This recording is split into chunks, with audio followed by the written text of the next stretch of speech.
Hi guys, here we've got Apple iPhone and let me show you how to grab a picture along with a video at the same time on your iOS device.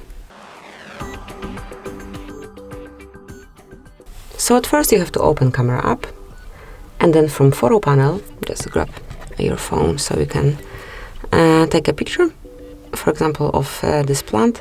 You have to hold it for a while and then slide to right. Now by tapping on this icon you can also grab the pictures.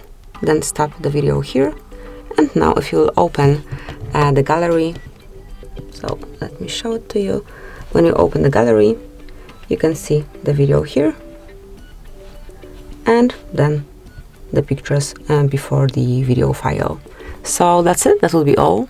Thanks for watching. Please subscribe our channel and leave a thumbs up.